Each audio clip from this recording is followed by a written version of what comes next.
You ask Tiger to solve. This deals with linear equations with one unknown. The final result is x equals 10. Let's solve it step by step. Group all x terms on the left side of the equation. Subtract 5x from both sides. Group like terms. Simplify the arithmetic.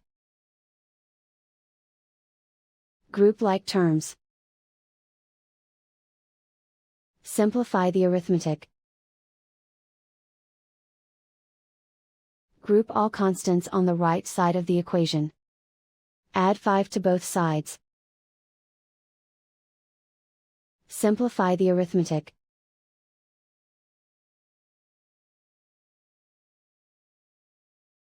Isolate the x.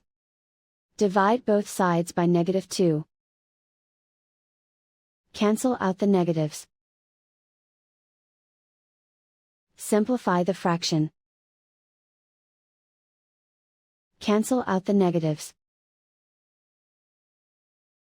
Find the greatest common factor of the numerator and denominator. Factor out and cancel the greatest common factor.